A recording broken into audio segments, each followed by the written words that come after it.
नमस्कार, मैं सुवर्णा। न्याय टीवी में आप सभी दर्शकों का स्वागत है। कोर्ट राउंडअप की खबरें अब विस्तार से।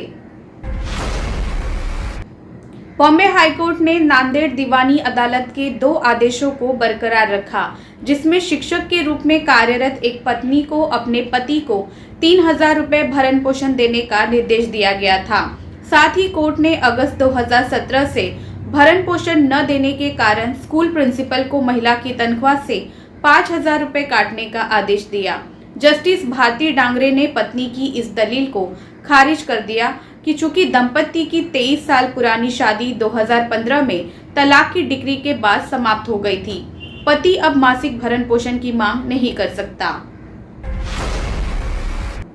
17 अप्रैल 1992 को दंपति का विवाह हुआ था। पत्नी ने 2015 में क्रूरता का आरोप लगाते हुए अदालत का दरवाजा खटखटाया, जिसके बाद दोनों का तलाक हो गया। तलाक के बाद पति ने पत्नी से प्रति माह 15,000 रुपए के गुजारा भत्ता की मांग करते हुए याचिका दायर की। पति ने दावा किया कि उसके पास आय का कोई स्रोत नहीं था, जबकि उसकी पत्नी MA BEd थी और एक विश्वविद्यालय में कार्यरत है। उन्होंने विशेष रूप से दावा किया कि पत्नी को डिग्री प्राप्त करने के लिए प्रोत्साहित करने के लिए उन्होंने अपनी महत्वाकांक्षा को अलग रखते हुए घर का प्रबंधन किया। इसके अलावा तलाक ने उन्हें बहुत शर्मिंदगी का कारण बना दिया था। पति ने अपने खराब स्वास्थ्य का हवाला देते हुए कोई अचल संपत्ति नहीं होने का भी जिक्र किया। हालांकि पत्नी ने दावा किया कि पति एक किराने की दुकान के साथ साथ एक ऑटो रिक्शा भी चला रहा था और उसे किराए पर देकर आय अर्जित करता है। साथ ही उनकी बेटी की देखभाल की जिम्मेदारी भी उन्हीं पर थी।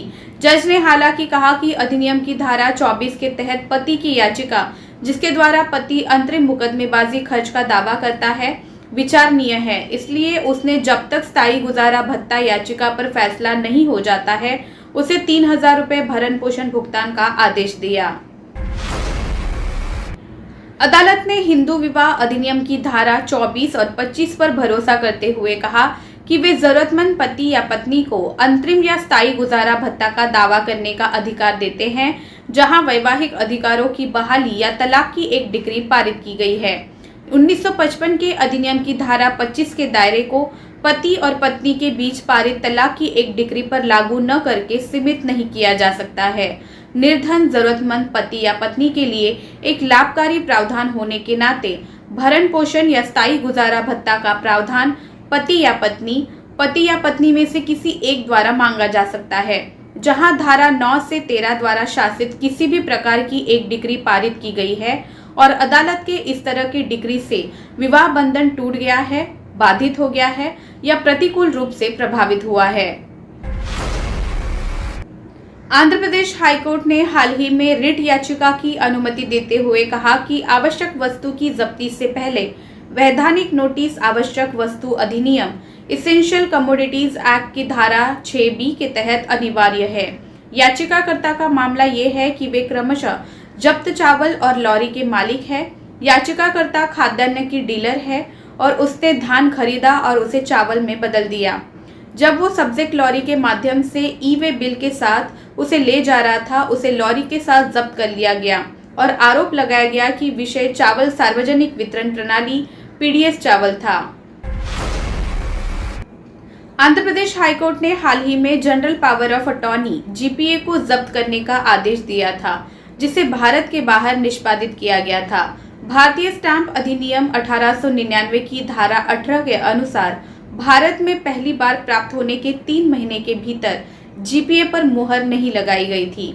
हालांकि उपकरण भारत के बाहर निष्पादित किया गया था और इस पर विधिवत मुहर नहीं लगाया गया था और 3 महीने की अवधि के भीतर तीसरे प्रतिवादी के सामने प्रस्तुत किया गया था।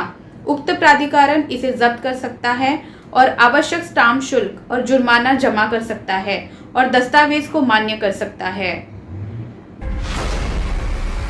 पटना हाईकोर्ट ने बुधवार को बिहार में शराबबंदी कानून के बावजूद बड़ी मात्रा में शराब की बरामदगी मामले में बड़े तस्करों पर कार्रवाई नहीं करने पर ईडी के संयुक्त सचिव को तलब किया है। न्यायमूर्ति संदीप कुमार की एकल पीठ ने आदेश दिया। संयुक्त सचिव 4 अप्रैल सोमवार को कोर्ट में पेश हो। हाईकोर्ट के समक्ष एक गंगाराम की ओर से याचिका दायर की गई थी, जिसमें शराबबंदी कानून के बावजूद बड़ी मात्रा में शराब की तस्करी करने वालों के खिलाफ कार्रवाई की मांग की गई थी। दिल्ली हाईकोर्ट ने शुक्रवार को केंद्र सरकार द्वारा पारित एक आदेश पर 29 अप्रैल तक रोक लगा दी। इस आदेश में शहर के दादरी द्वितीय थर्मल पावर स्टेशन द्वारा उत्पन्न बिजली को राष्ट्रीय राजधानी से हरियाणा राज्य में पुनः आवंटित करने को कहा गया था। केंद्र की ओर से पेश अतिरिक्त सॉलिसिटर जनरल चेतन शर्मा द्वारा मामले में जवाब दाखिल करने के लिए 2 सप्ताह का समय मांगा जाने के बाद ये घटनाक्रम सामने आया है। जस्टिस यशवंत वर्मा ने मामले को 29 अप्रैल को आगे की सुनवाई के लिए पोस्ट करते हुए भारत संघ सहित प्रतिवादियों को मामले में जवाबी हलफनामा दाखिल करने का निर्देश दिया। बॉम्बे हाईकोर्ट ने माना कि हाईकोर्ट कार्यालय को कानूनी सहायता सेवा प्राधिकरण या अदालत द्वारा नियुक्त अधिवक्ताओं द्वारा दायर अपीलों को स्वीकार करना चाहिए, भले ही अधिवक्ता उन निर्णयों की प्रमाणित प्रति या संलग्न करने में विफल रहे जिन्हें वे चुनौती दे रहे हैं। जस्टिस एस जाधव और जस्टिस MM जाधव की बेंच ने एडवोकेट पवन माली के उल्लेख पर आदेश पारित किया। उन्हें अलीबाग सत्र न्यायालय द्वारा हत्या के लिए दोषी ठहराए गए व्यक्ति का प्रतिनिधित्व करने के लिए अदालत ने नियुक्त किया है। हाल के एक मामले में जस्टिस R रघुनंदन राव ने कहा कि अदालत लाइसेंस के विस्तार के मामलों में हस्तक्षेप नहीं कर सकती क्योंकि लाइसेंस को एक अनुबंध माना जाता है। याचिकाकर्ता ने HOD बिल्डिंग कॉम्प्लेक्स विजयवाड़ा के परिसर में एक मोबाइल कैंटीन चलाने के लिए लाइसेंस प्राप्त किया था। कोविड महामारी की दूसरी और तीसरी लहर, लॉकडाउन, बेमौसम बारिश और चक्रवातों के कारण याचिकाकर्ता को भारी नुकसान हुआ था। कलकत्ता हाईकोर्ट ने हाल ही में अपील दायर करने में लगभग 302 दिनों की देरी के लिए केंद्रीय जांच ब्यूरो CBI को परिसीमा अधिनियम की धारा 5 के तहत राहत देने से इनकार कर दिया है।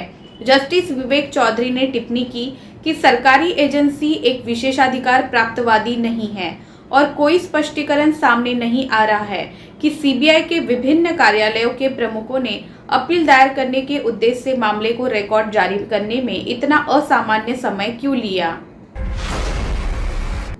छत्तीसगढ़ हाईकोर्ट ने हाल ही में कहा था कि एक अविवाहित बेटी हिंदू दत्तक और भरण पोषण अधिनियम 1956 के प्रावधानों के तहत अपने माता पिता से विवाह के खर्च का दावा कर सकती है।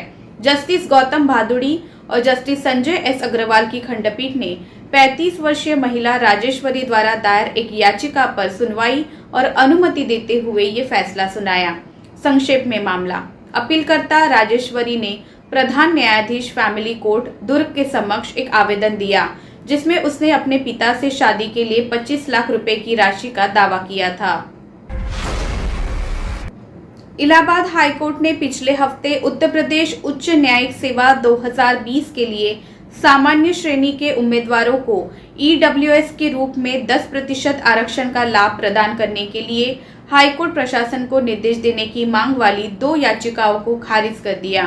कोर्ट ने ये कहते हुए कि एक बार विज्ञापन निकल जाने के बाद अधिकारियों के लिए कोई नया खंड शामिल करना उचित नहीं होगा।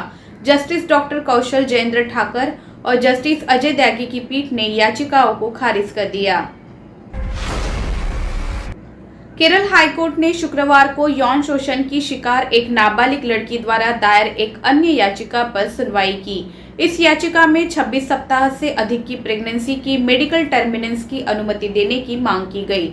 जस्टिस PV कुन्नीकृष्णन ने लड़की की मां की ओर से दायर याचिका का निपटारा किया।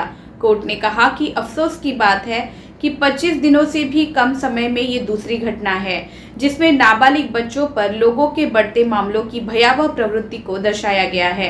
उक्त जज ने इससे पहले मामले में भी ऐसा ही आदेश पारित किया था।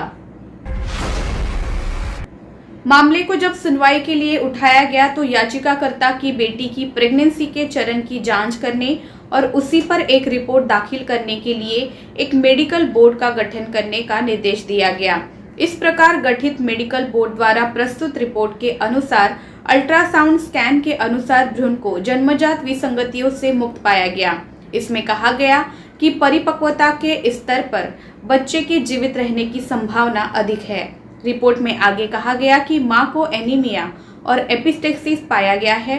जिसके लिए आगे के मूल्यांकन की आवश्यकता है। यदि एक सुधार योग्य कारण के कारण पाया जाता है तो गर्भावस्था को जारी रखने के लिए कोई विरोधाभास नहीं है। फिलहाल बस इतना ही। अन्य खबरों के लिए जुड़े रहिए न्याय टीवी के साथ। नमस्कार।